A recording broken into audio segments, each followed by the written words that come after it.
वो याद नहीं है। चीनी मिल, शुगर मिल और सीमेंट का फैक्ट्री पर कब बात किए थे वो भूल गए हैं। हिंदू मुस्लिम और जात से न निकलने वाले लोग आकर सवाल ऐसे कर रहे हैं कि अभी जाकर प्रशांत किशोर को सिखाइए देंगे, अभी जाकर पूछते हैं इनको कि क्या कर लेंगे। लग रहा है कि आप हमारे बेटा के ब्याह में आए हैं, हमारे बेटा का तिलक है और आप सब लोग अच्छा बताओ तो कैसे सुधार दोगे? न सुधारेंगे तो क्या कर लोगे? आप तो नरक में आप जी रहे हैं कि हम जी रहे हैं? यहां का आदमी का हालत देखिए। जो आदमी कष्ट में जी रहा है वो सवाल कर रहा है कि हम कष्ट से कैसे निकलेंगे, आप कैसे हमको निकाल लीजिएगा? हम तो निकलने ही के नहीं तैयार हैं। आपको इतना कष्ट है, कोई कह रहा है कि सिविक सेंस कैसे सुधारिएगा, कैसे सिविक सेंस सुधारिएगा? कोई बता रहा है शिक्षा कैसे सुधारिएगा। कुछ नहीं सुधरेगा जब तक आप नहीं सुधरिएगा, तब तक कुछ नहीं सुधरने वाला है। देखिए, अपने आप को प्रबुद्ध कहने वाले लोग, सबके पास टीवी, वीडियो, मोबाइल, इंटरनेट है। हम आज नहीं आए हैं बिहार में, 3 बरस से यहां पर गांव गांव घूम रहे हैं। कोई ऐसा सवाल आपने नहीं पूछा जिसका जवाब मैंने 3 बरस में नहीं दिया है। और आप अब आए हैं सभा में तो सोच कर आए हैं कि देखो ना, चलो अभी आज प्रशांत किशोर के सबक सिखा दे। देखा ना, हम सवाल न पूछता नहीं, कैसे सुधार दिया। कोई आपने ऐसा सवाल नहीं पूछा जिसका जवाब नहीं दिया गया है। और आपकी दुर्दशा का कारण यह है कि आप जैसे लोगों के लिए ही, बिहार के आप जैसे, हम जैसे प्रबुद्धों के लिए ही ग्रीस के दार्शनिक प्लेटो ने लिखा, if you do not participate in democracy be ready to be ruled by your inferiors. अगर आप राजनीति में भागीदार नहीं बनिएगा तो इस बात के लिए तैयार रहिए कि कोई मूर्ख आदमी राजा बनकर आप पर शासन करेगा। राजनीति में भागीदार का मतलब यह नहीं है कि हर आदमी राजनीति ज्वाइन कर ले, लेकिन आपके जीवन में, आपके राज्य में, आपके जिले में, आपके गांव पंचायत में 3 बरस से कोई प्रयास हो रहा है और आपको पता भी नहीं है, आपको उसका पता भी नहीं है कि भाई शिक्षा पर जनसुराज में क्या कहा जा रहा है। आपको यह पता भी नहीं है कि बेरोजगारी पलायन रोकने के लिए जनसुराज क्या कह रहा है। हमारा बोलते बोलते 2 बरस से गला में गांठ पड़ गया। 1 लाख बार ये सवाल का उत्तर दे दिए, लेकिन फिर आदमी आता है वही सवाल पूछता है। और यही आपके दुर्दशा का मुख्य कारण है। आपको सुधरना नहीं है। आप तो ऐसे बोल रहे हैं। कोई पूछा काहे आप पर भरोसा करे, काहे भरोसा करे? अरे भाई बिल्कुल मत करो। आप तो ऐसे बात कर रहे हैं जैसे आप स्विट्जरलैंड में रह रहे हैं। अब सोच रहे हैं कि नया आदमी पर भरोसा करके कुछ गड़बड़ा ना जाए। आप हम पर भरोसा क्यों करें? बिल्कुल मत करो भाई। किसने कहा है भरोसा करने के लिए? किसने कहा है आपको कि आप हम पर भरोसा कीजिए? हम तो रोज मन से कहते हैं कि भाई बिल्कुल हम पर भरोसा मत करो, लेकिन कम से कम अपने बुद्धि का, अपने अनुभव का इस्तेमाल करके अपनी स्थिति को जांचो, परखो, देखो तो भाई कि आप किस दुर्दशा में जी रहे हैं और इससे निकलने का कोई रास्ता, उपाय है भी कि नहीं है। अगर ठीक लगे तो उससे जुड़िए और न ठीक लगे तो जैसे जिंदगी चल रहा है वैसे चलाइए। दिक्कत क्या है इसमें? अब आपने सवाल पूछा है, इस सवाल का कोई मतलब है? लोग पूछता है कि भैया आप पर भरोसा कैसे करें? अरे भाई, हम शक्ल से आपको इतना बुर्बक लग रहे हैं कि हमको आपको धोखा देना है, किसी नेता को आपको ठगना है, तो आकर कहेगा सभा में कि हम आपको ठगने वाले हैं? ये कोई कहता है भाई? आप पूछ रहे हमको ठगिएगा नहीं ना? अरे भाई, जिसको ठगना है वो कहेगा कि हम ठगेंगे आपको। ये कोई सवाल है कि भैया आप पर भरोसा कैसे करें? मेरे भाई, अगर आपने सवाल लेकिन आप तो पूछिएगा ही। आप आए हैं यहां ये सोच कर आए हैं कि आज तो प्रशांत किशोर का एकदम कलई खोल देंगे। देखिएगा ना, हम जाके सवाल पूछेंगे, कुछ जवाब नहीं दे पाएंगे। तब आप पूछें तो जवाब दे देते हैं कि आपको जन सुराज पर भरोसा करना चाहिए या नहीं। मान लीजिए कि आपको चीनी का रोग है, बहुत लोगों का होगा आपके घर परिवार में। चीनी का रोग एक बार हो गया, आप डॉक्टर के पास जाइएगा दवा लेने, तो डॉक्टर साहब बताएंगे कि अब भैया ये चीनी का रोग का इलाज नहीं है, 2 सुबह शाम गोली खाइए, थोड़ा संयम से रहिए, कम खाना खाइए, योगा कीजिए, सुबह में उठ के टहलिए तो चीनी कंट्रोल में रहेगा। आप घर आ जाइएगा मायूस होकर, कब तो भैया चीनी का रोग हो गया है, कोई उपाय नहीं है। फिर कोई आकर दोस्त मित्र बताएगा एक नए डॉक्टर आए हैं पटना में, उनके पास इसका इलाज है। आप जाइएगा पटना भागते हुए कि चलिए शायद इलाज हो जाए। तो डॉक्टर साहब पटना में डॉक्टर साहब ने बताया कि ना भाई, दवा जो मुजफ्फरपुर में डॉक्टर ने लिखा है वो तो ठीक ही है, हम इतना सुधार कर देंगे कि आपको सुबह शाम गोली नहीं खाना पड़ेगा, 1 गोली खाइए, इसी से काम चलेगा, लेकिन संयम तो रखना ही पड़ेगा, रोग ठीक नहीं होगा। अब आप मान लिए कि भाई मेरा जीवन तो ऐसे ही चलना है, चीनी का रोग है, इसके साथ ही जीवन बिताना है। फिर अचानक से कोई मित्र आकर बताया कि दिल्ली में एक नए डॉक्टर आए हैं, वो बता रहे हैं, उनके लोग बता रहा है उनके पास चीनी के रोग का इलाज है। आप जाइएगा दिल्ली टिकट उकट लेकर, डॉक्टर साहब से पूछा आपने कि सर सुने हैं कि आपके पास चीनी के रोग का इलाज है, ये हो सकता है क्या?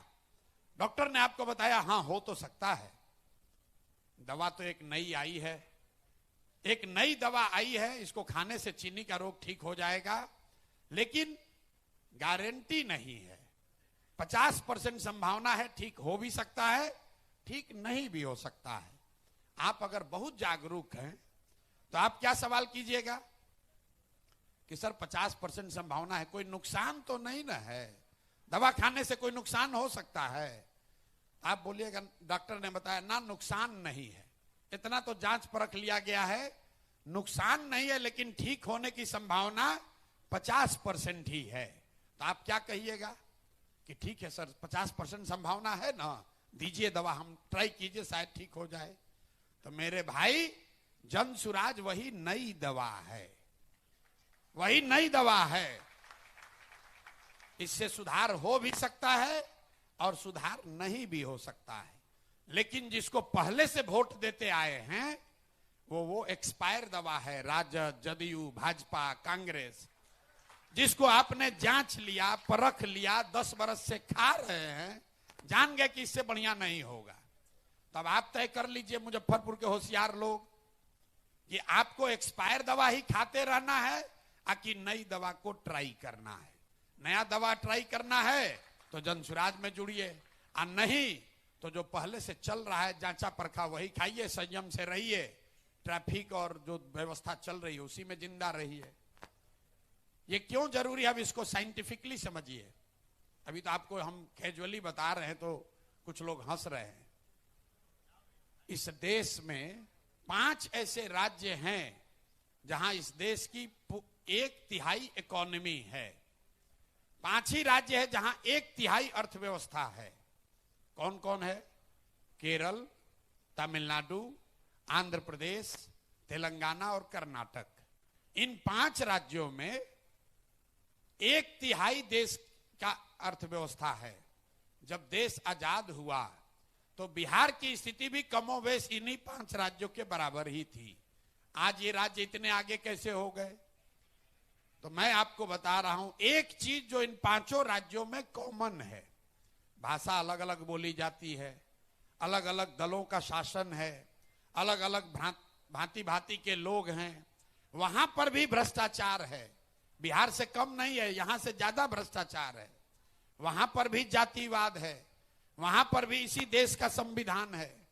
लेकिन उन 5 राज्यों में एक बात ऐसी है जो यूनिक है, वो ये कि पिछला 78 साल में उन 5 राज्यों में कोई व्यक्ति, कोई दल 10 बरस से ज्यादा मुख्यमंत्री नहीं रहा है। लोग पलटते रहते हैं, लोगों का वोट का डर नेताओं में बना हुआ है कि अगर हम काम नहीं करेंगे तो जनता हमको हरा देगी। बिहार में नेताओं के मन से वो डर ही खत्म हो गया है। वो जान रहा है कि किसी हम काम करें या न करें, जनता खुश हो नाराज हो, चुनाव आते आते रो के गा के गरिया के वोटवा उसी को देगा, वोट उसी को आप दीजिएगा। तो लोकतंत्र को अगर आप जिंदा करेंगे तो जनसुराज हो या कोई दूसरा दल है, आपको फायदा उसका होगा। जनसुराज करे या न करे, आप अभी देख लीजिए, नीतीश कुमार वृद्धों को यहां पेंशन देते थे 400 रुपया, 20 बरस से यह व्यवस्था है। उस दौरान तेजस्वी यादव जी भी यहां पर सरकार में आए, वो 400 रुपया का पेंशन बढ़ के 410 रुपया नहीं हुआ। लेकिन आज क्यों नहीं हुआ? क्योंकि नीतीश बाबू को मालूम है कि जब चुनाव होगा तो चाहे जनता कितना भी नाराज हो जाए, हम जाकर हमको खाली कहना है कि भाई देखो लालू का राज नहीं आना चाहिए, सब लोग फिर वोट दे देगा। वैसे ही हालत मुसलमानों का है। लालू जी को पता है पेंशन मिले न मिले, मुसलमानों को जाकर कहेंगे कि भाई हमको वोट नहीं दोगे, भाजपा वाला आ जाएगा, तो ये लोग फिर जाके वोट देगा। वही नीतीश कुमार आज 400 का पेंशन आपको 1100 दे रहे हैं। अभी जनसुराज जीता नहीं है, जनसुराज ने कुछ नहीं किया, ये जनता का ताकत है। क्योंकि नेता जो वहां बैठा हुआ है उसको ये डर है कि अगर हम नहीं करेंगे तो कुछ लोग भी अगर निकल गए तो हमारी गद्दी, हमारी कुर्सी चली जाएगी। जो आशा और रसोईया पटना में गए आंदोलन करने, उनको लाठी से मार के नीतीश कुमार ने ठीक करवाया, उसको घर बैठे मानदेय बढ़ा दिया गया। आपका बिजली का 125 यूनिट फ्री हो गया। ये जनसुराज ने नहीं किया, ये जनता ने किया है। जैसे ही सरकार में बैठे लोगों को ये अगर लग जाए, उनको डर हो जाए हारने का, अपने आप आपका काम होगा। और अगर ये डर खत्म हो जाए तो जनसुराज में भी जो जीत कर आएगा वो भी काम नहीं करेगा। ये मत समझिए कि खाली जदयू वाले गलत हैं, भाजपा वाले गलत हैं। अगर कल जनसुराज के लोग जीत कर आ जाएं और उसके मन में भी ये हो जाए कि हमको कोई हराएगा नहीं, तो हम भी काम नहीं करेंगे, जनसुराज का आदमी भी काम नहीं करेगा। तो इस पूरे अभियान के मूल में जो बात है कि लोकतंत्र को बिहार में जिंदा किया जाए। यहां 30 बरस से लोकतंत्र मर गया है। वोट होता है लेकिन राजनीतिक बंधुआ मजदूरी है। लालू के डर से मोदी, नीतीश और मोदी के डर से लालू। आप देख लीजिए सब समाज का हालत, मुसलमानों की हालत इस राज्य में दलितों के बाद सबसे ज्यादा खराब है। ये हमसे ज्यादा, आपसे ज्यादा मुसलमान जानता है, लेकिन फिर भी वो जाके लालू जी को वोट देगा। क्यों देगा? क्योंकि वो बेचारा डर के मारे भाजपा को दे नहीं सकता है, तो जाके लालू जी को फिर वोट देगा। इसी तरीके से हिंदुओं का एक बड़ा वर्ग है जो बहुत कष्ट में है, लेकिन जब वोट की बात आती है तो जाति की बात नहीं है, वोट की बात आती है तो कहता है कितनो खराब है। तो लालू का जो जंगल राज था उससे तो बढ़िया है रे भाई, 6 बजे ही पूरा मुजफ्फरपुर बंद हो जाता था। तो सारे शिकायतों के बावजूद आप जाकर फिर उसी नीतीश कुमार, उसी मोदी को, उसी एनडीए को वोट देंगे जिससे कि आप इतना प्रताड़ित हैं। तो जनसुराज आपको वो एक विकल्प दे रहा है। अच्छा है, खराब है, आपको पसंद है, नहीं है, वो आपका आकलन का विषय है। आप उसको देखिए, जांचिए, परखिए, ठीक लगे तो जुड़िए, न ठीक लगे तो जिसके साथ है उसके साथ रहिए।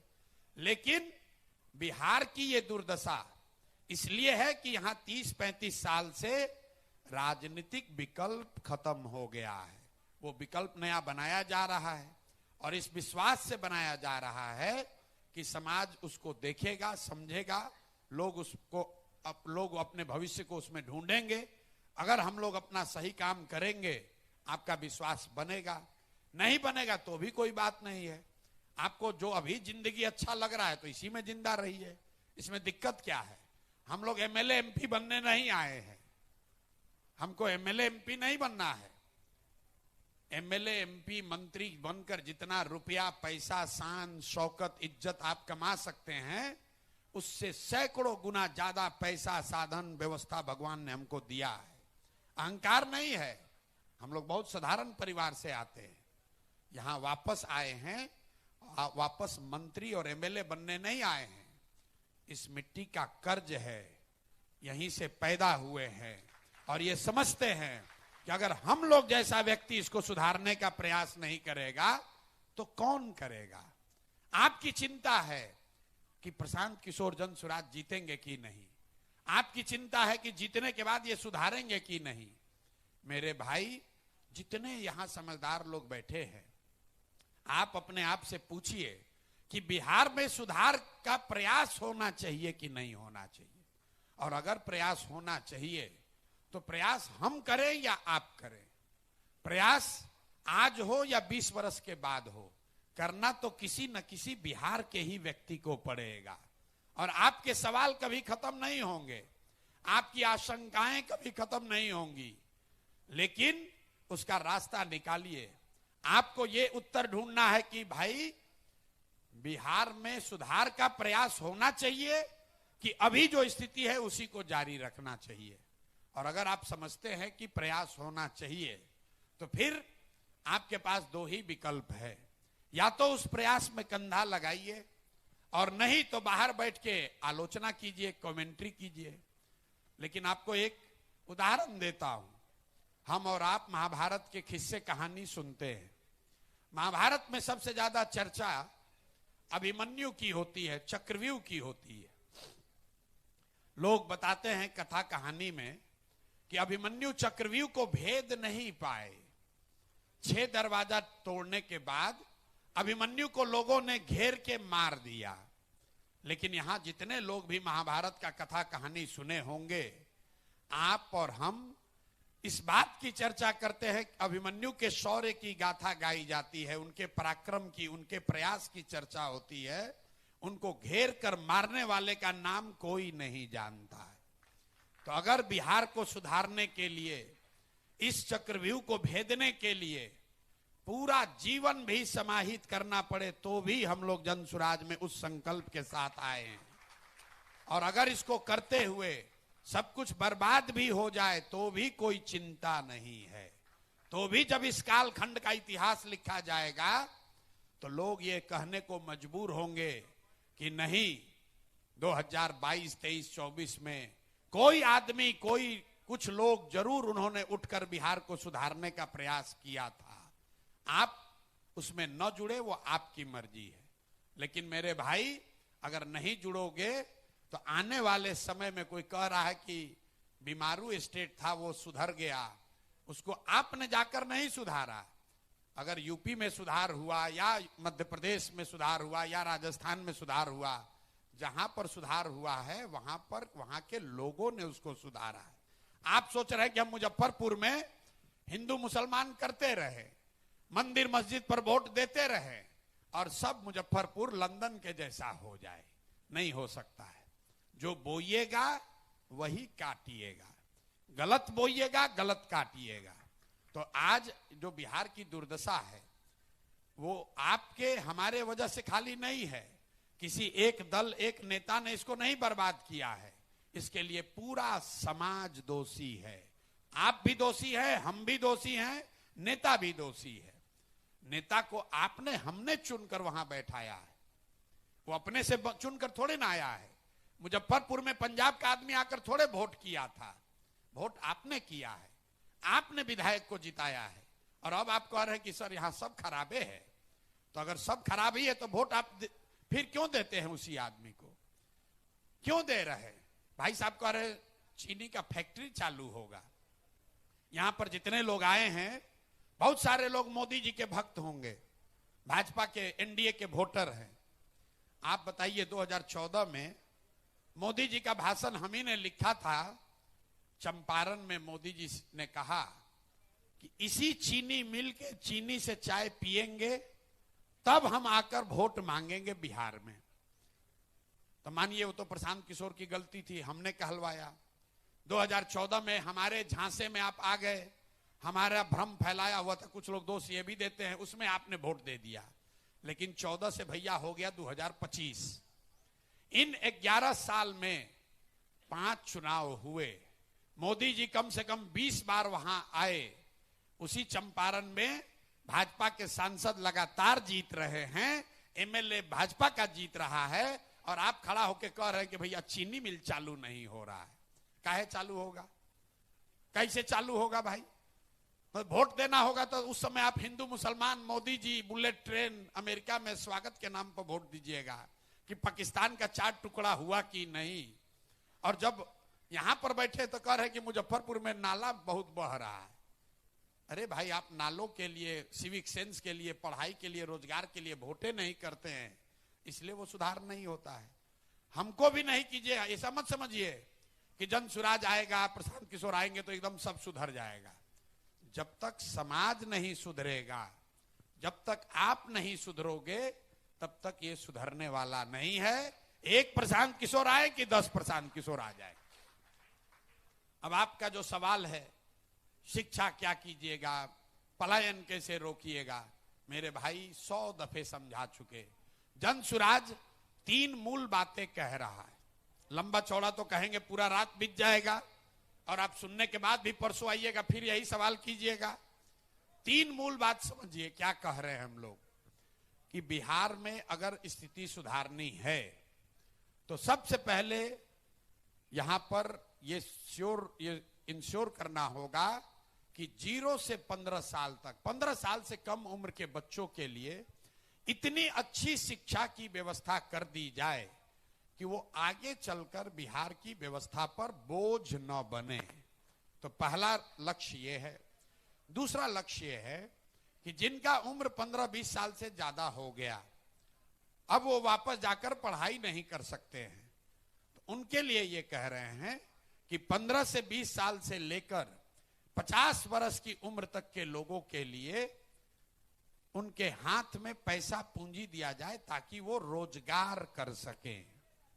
और तीसरा, जो 60 वर्ष से ज्यादा जिसका उम्र हो गया, वो न पढ़ सकता है और न रोजी रोजगार कर सकता है ज्यादातर लोग। तो 60 वर्ष से ज्यादा उम्र के लोग जो इस व्यवस्था के मारे हुए हैं, जीवन में कुछ नहीं हासिल कर पाए, उनके लिए समाज ये जिम्मेवारी ले कि कम से कम 2000 रुपया उसको महीना दिया जाए ताकि वो एक बेसिक डिग्निफाइड लाइफ जी सके। बाकी सड़क बनेगा, फैक्ट्री लगेगी, क्या होगा छोड़ दीजिए। ये 3 बात अगर हो जाए तो 13 करोड़ लोग का जीवन इससे सीधे तौर पर जुड़ा हुआ है। अब इसको कैसे किया जाएगा वो समझिए।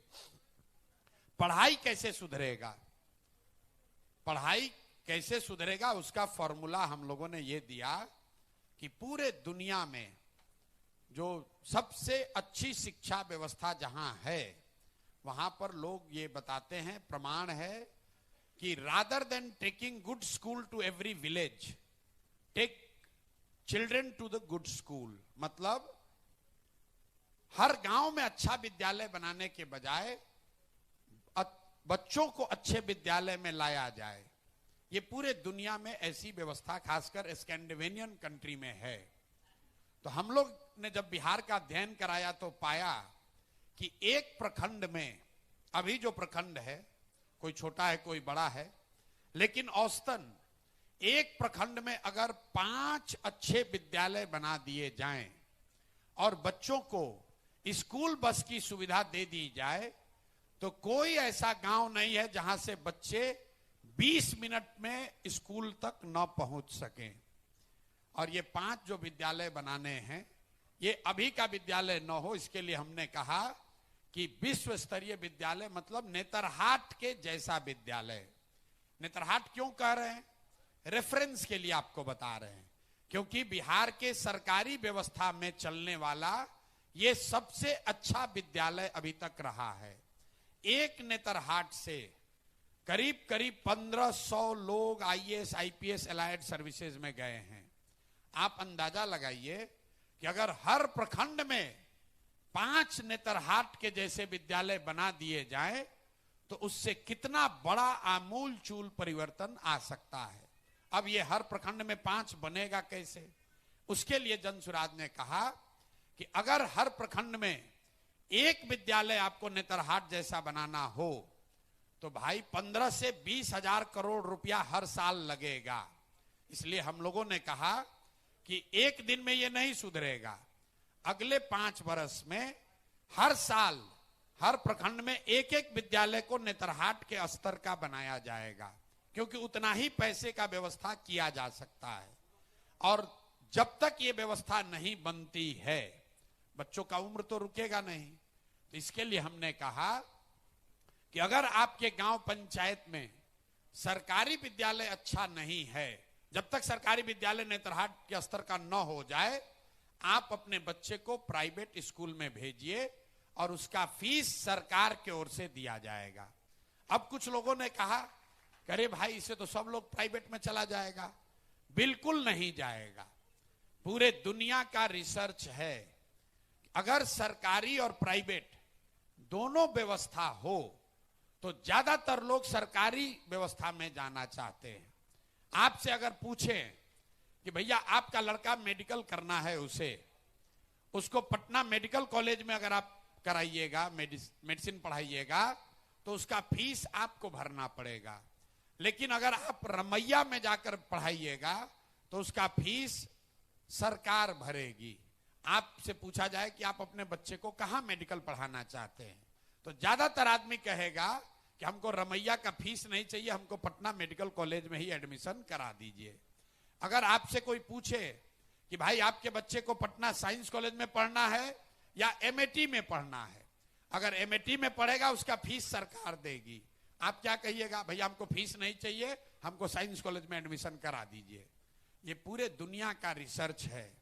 आपसे कोई कह दे कि भैया आपको इलाज कराने के लिए दिल्ली जाना है, एम्स में जगह मिल रहा है वहां जाओगे कि अपोलो में जाओगे? ज्यादातर लोग कहेगा नहीं भैया हमको एम्स में ही जगह मिलता है तो भेजिए, अपोलो से ज्यादा अच्छा डॉक्टर एम्स में है। तो ये पूरे दुनिया का रिसर्च है। ये अनुमान हम लोग का ये है कि अगर ये व्यवस्था बिहार में बना दी जाए, वाउचर स्कीम, कि जिसका भी बच्चा है उसके पास ये वाउचर हो, वो चाहे तो प्राइवेट में पढ़ाए चाहे तो पब्लिक में पढ़ाए, तो 1/3 से करीब करीब 1/3 गार्जियन अपने बच्चों के लिए प्राइवेट स्कूल ऑप्ट करेंगे। एक अंतिम बात, कई लोगों को लगता है सरकारी विद्यालय मुफ्त है। मुफ्त नहीं है। बिहार में प्राथमिक विद्यालय पर प्रति छात्र हर महीने सरकार 864 रुपया खर्च करती है। ध्यान रखिए, जो विद्यालय आपको फ्री लग रहा है, हर बच्चे पर बिहार सरकार 864 रुपया प्रति महीना खर्च कर रही है। तो अगर उसी इलाके में आप प्राइवेट स्कूल में अपने बच्चे को भेजिएगा और सरकार पैसा भरे तो 500-600 रुपया से ज्यादा नहीं होगा। तो जन सुराज की शिक्षा को सुधारने की व्यवस्था यह है कि आने वाले 10 वर्ष में बिहार के हर प्रखंड में 10 नेतरहाट के स्तर के विश्व स्तरीय विद्यालय बनाए जाए, और जब तक ये व्यवस्था बनाने में जो 10 वर्ष लगे, तब तक उन लोगों को जिनके इलाके में ये व्यवस्था नहीं बनी, उनको प्राइवेट में पढ़ने का सरकार पैसा दे, ताकि बच्चों का जीवन खराब न हो। दूसरी बात जो है यहाँ रोजगार और पलायन, यही अंतिम सवाल का उत्तर देंगे, फिर बात खत्म करेंगे। सबसे बड़ी समस्या है रोजगार, उससे जुड़ा हुआ है पलायन। बिहार एकमात्र ऐसा राज्य है पूरे देश में जहां कोई ऐसा घर नहीं है जहां से पलायन नहीं है। कई लोगों को लगता है कि पलायन तो गरीब का समस्या है। पलायन गरीब की समस्या नहीं है, बिहार के हर घर की समस्या है। फर्क बस इतना ही है कि गरीब का बच्चा जा रहा है बाहर मजदूरी करने और मध्यम वर्गीय परिवार के बच्चे जा रहे हैं बाहर नौकरी या पढ़ाई करने। जा रहा है सबका बच्चा बाहर जा रहा है। तो हम लोगों ने कहा पलायन रोकने के लिए क्या करेंगे? पलायन रोकने के लिए फैक्ट्री लगाने से पलायन नहीं रुकेगा। पीछे कोई खड़ा होकर कह रहा था औद्योगिकीकरण होना चाहिए, इंडस्ट्रियलाइजेशन होना चाहिए। उद्योग से मेरे भाई पलायन नहीं रुक सकता है, ये भ्रम मत पालिए। कुछ लोगों को लग रहा है तेजस्वी यादव जैसे लोग कह रहे हैं कि हम सरकारी नौकरी दे देंगे उससे रुकेगा। तो ये पहले आंकड़ों को समझ लीजिए। बिहार में 80 साल 78 साल में कुल 23.25 लाख लोग ही सरकारी नौकरी करते हैं। चपरासी से लेकर मुख्य सचिव तक सबकी गिनती कीजिएगा तो आपको पता चलेगा कि 23.25 लाख लोग ही सरकारी नौकरी करते हैं। तो अगर 80 साल में सिर्फ 23 लाख लोगों को ही नौकरी मिली तो आने वाले 10 वर्ष में 13 करोड़ आदमी को, 5 करोड़ आदमी को तो मिल नहीं सकता है। कुल 2% आदमी ही सरकारी नौकरी बिहार में करता है और पूरे देश में 3% आदमी सरकारी नौकरी करता है। कुछ लोगों को लगता है कि बड़ा वैकेंसी है, उसमें बहाली हो जाएगा। अगर देश के स्तर पर भी ला दिया जाए तो करीब करीब 5-5.5 लाख और लोगों को नौकरी मिल सकती है। तो सरकारी नौकरी तो यहां रोजगार का जरिया नहीं हो सकता है।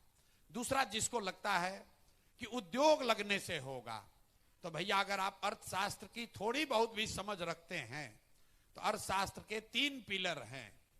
एक है कृषि, किसी भी अर्थव्यवस्था का 3 पिलर है, 3 कंट्रीब्यूटरी चैनल है। एक है कृषि, एक है उद्योग और एक है सर्विस सेक्टर।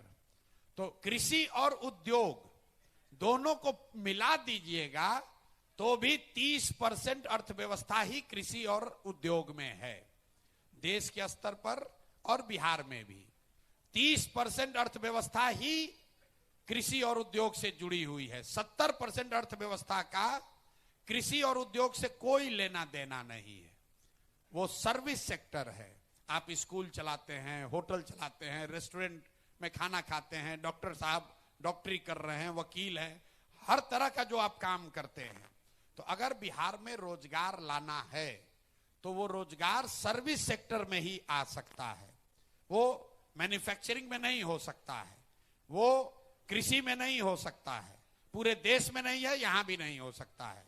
तो उसके लिए हम लोग क्या कह रहे हैं, बिहार में रोजगार के लिए पलायन बंद करने के लिए जनसुराज ने 3 पॉइंट प्रोग्राम दिया है। पहला पॉइंट क्या है, यहां पर समाज में पूंजी की उपलब्धता हो।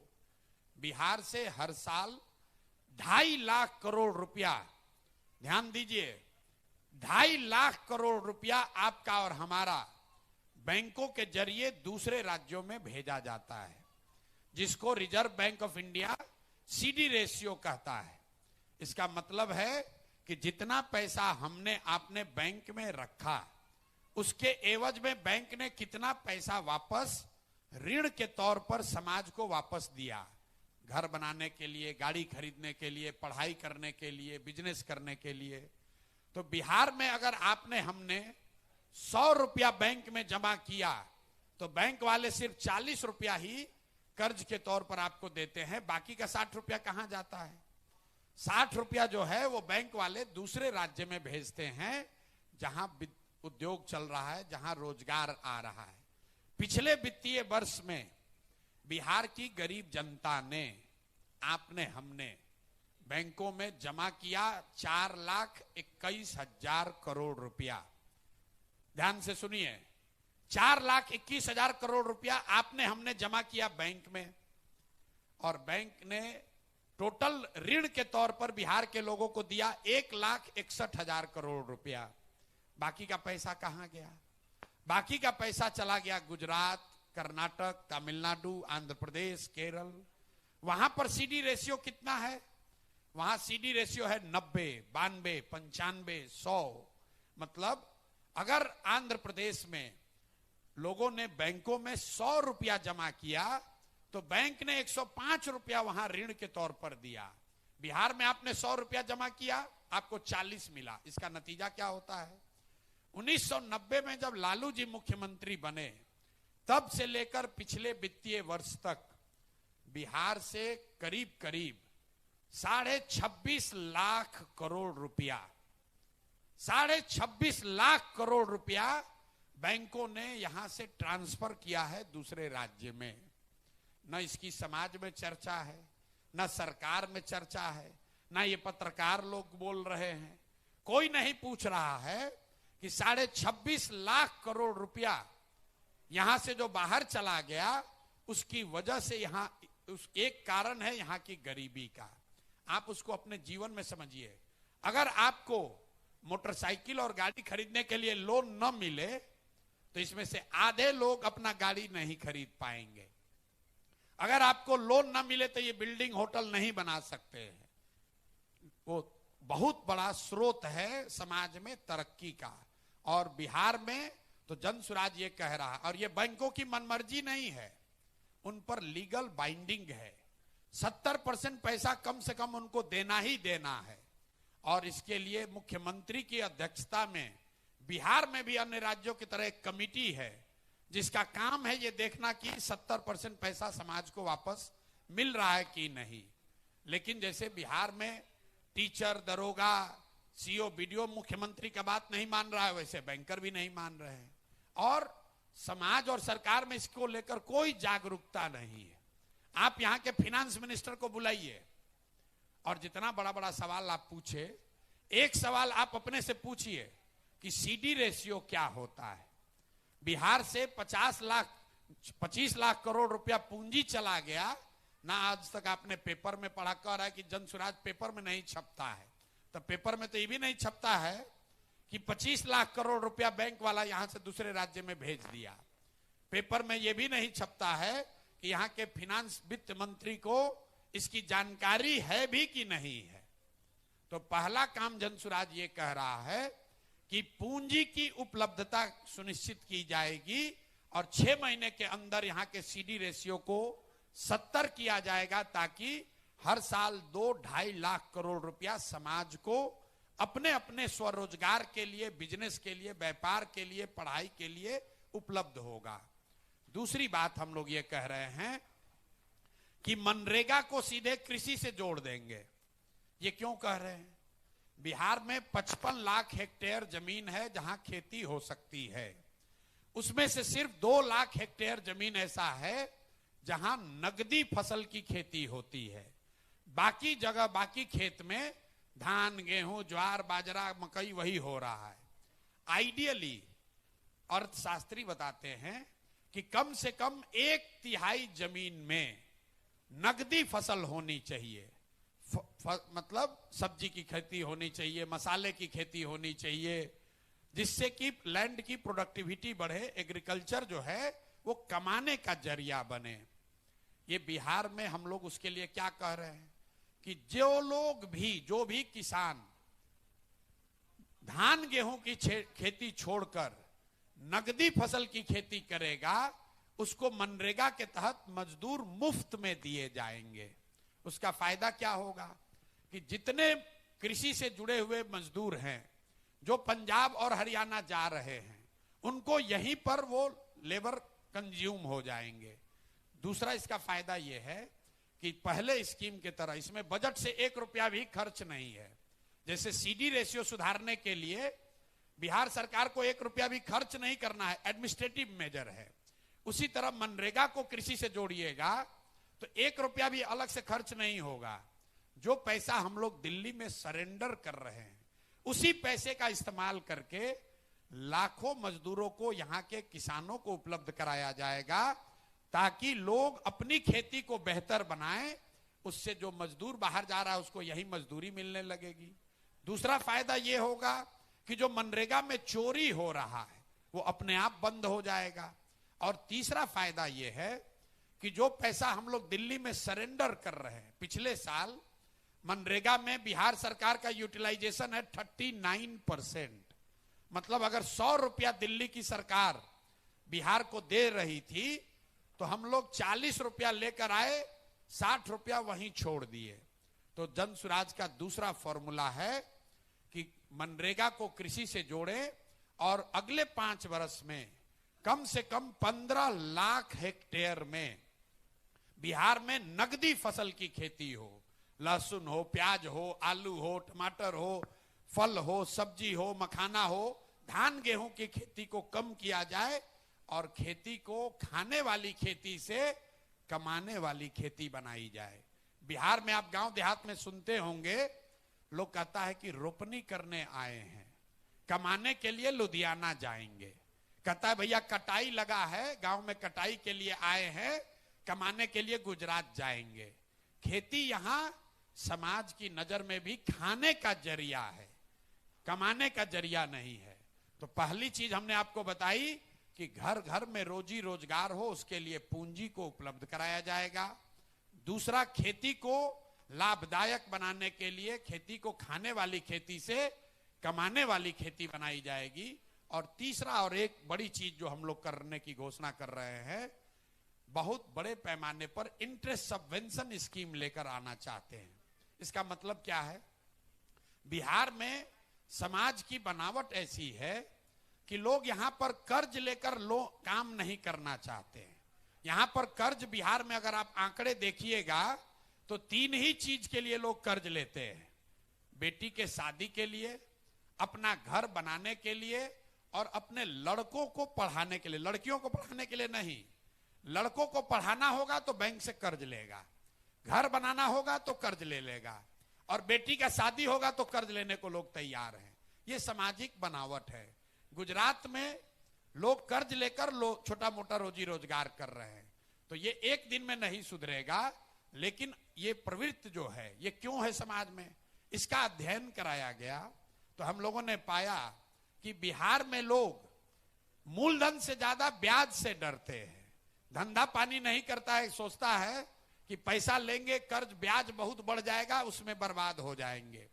तो उसको खत्म करने के लिए जन सुराज ये कह रहा है कि अगर हम लोग की व्यवस्था बनी तो हर वो व्यक्ति जो रोजी रोजगार के लिए छोटा मोटा रोजी रोजगार व्यापार करना चाहता है, उसको 10% ब्याज नहीं लगेगा, उसको 4% ब्याज पर ही लोन मिलेगा।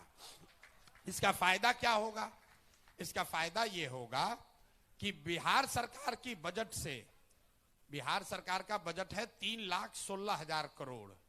अगर उस बजट से हमने 6,000 करोड़ रुपया निकाला, 6,000 करोड़ रुपया का अगर हम प्रावधान कर दें बजट में, तो 1,00,000 करोड़ रुपया लोगों को रोजी रोजगार के लिए मिल जाएगा।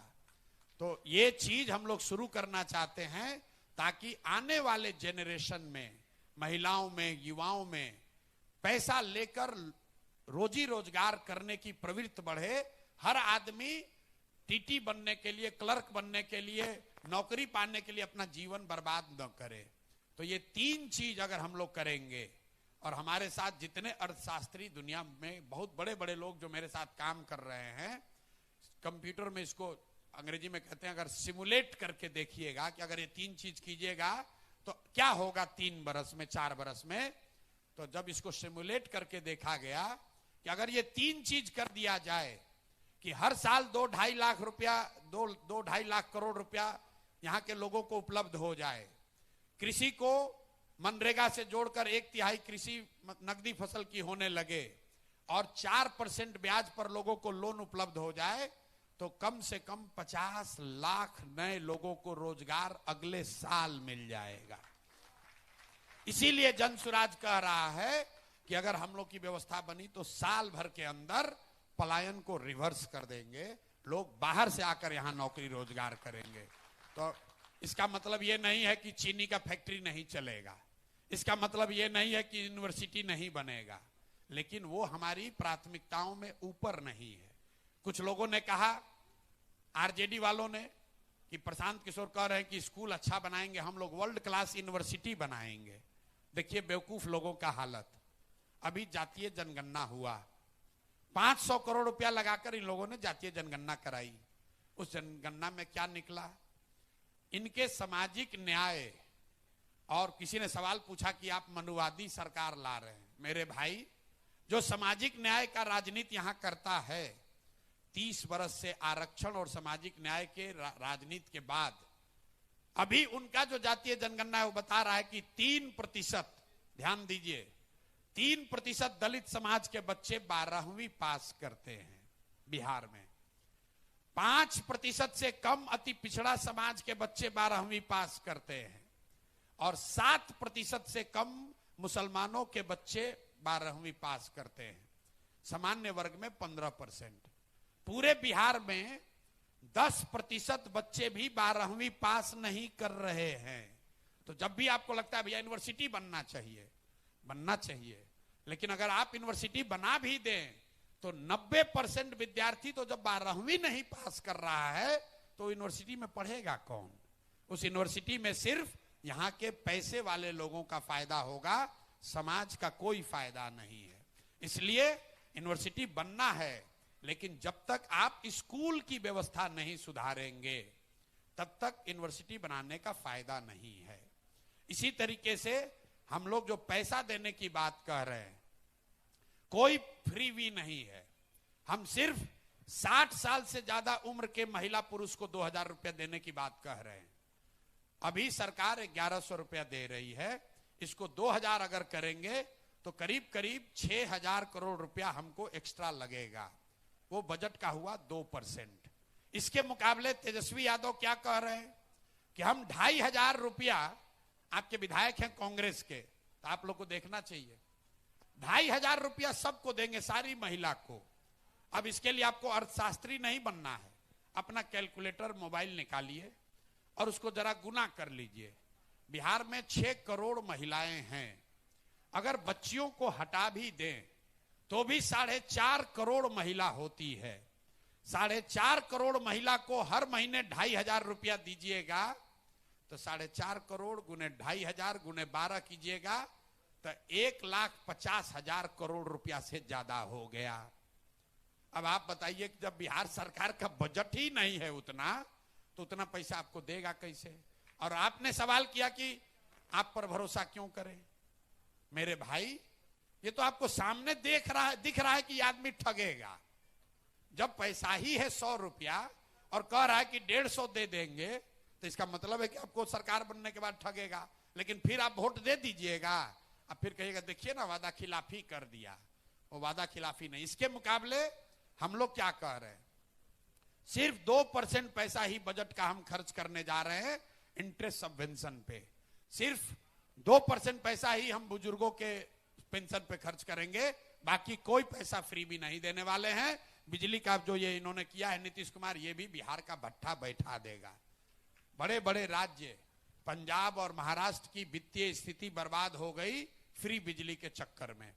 क्योंकि इसमें होता ये है, आप पैसा दे दीजिए, लेकिन जब अगर आपने बिजली फ्री कर दिया तो लोग बिजली का मिसयूज करने लगते हैं।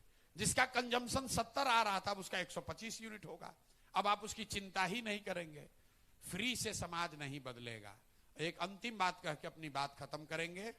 बिहार का अगर गौरवशाली इतिहास वापस लाना है तो उसका आधार फैक्ट्री नहीं हो सकती है, उसका आधार सीमेंट और स्टील और चीनी का फैक्ट्री नहीं हो सकता है। जब बिहार का गौरवशाली इतिहास था तब बिहार की पहचान ज्ञान की भूमि की थी।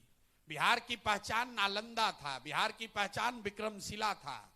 तो अगर बिहार को फिर से पुनर्स्थापित करना है तो ज्ञान आधारित इकोनॉमी, शिक्षा आधारित, ज्ञान आधारित अर्थव्यवस्था से ही बिहार का कल्याण हो सकता है। एक एग्जाम्पल आपको देते हैं। आप लोग कहते हैं केरल की नर्स, आपने सुना होगा कि सब केरल की लड़कियां हैं नर्स हैं। हम लोग का लक्ष्य है कि बिहार में हर साल 5 लाख बच्चियों को नर्सिंग की ट्रेनिंग दिलाई जाए ताकि 5 लाख लड़कियां नर्स बने।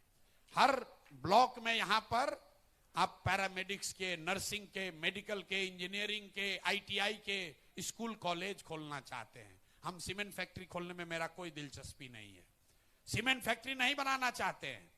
बिहार में ब्लू कॉलर जॉब की जरूरत नहीं है। ब्लू कॉलर जॉब मतलब फैक्ट्री में लेबर। अब जमाना है व्हाइट कॉलर जॉब का, जो लड़के काम कर रहे हैं टेक्नोलॉजी में, जो लड़के काम कर रहे हैं सर्विस सेक्टर में। तो बिहार को अगर तरक्की करनी है तो हम लोग को सरस्वती को वापस लाना है।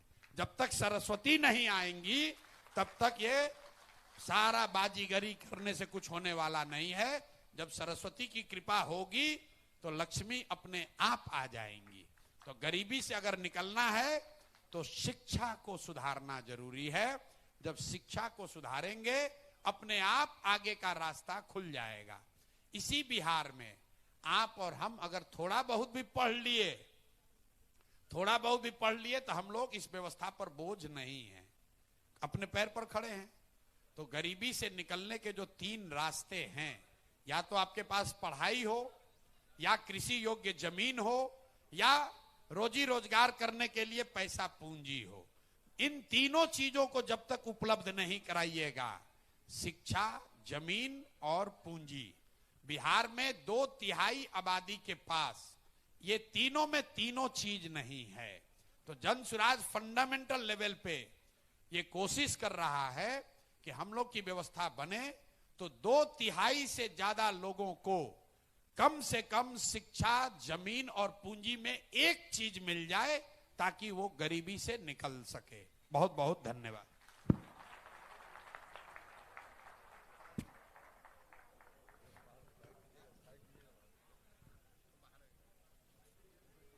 आप तमाम साथी जो यहाँ आए हैं, आप सबों का बहुत बहुत धन्यवाद।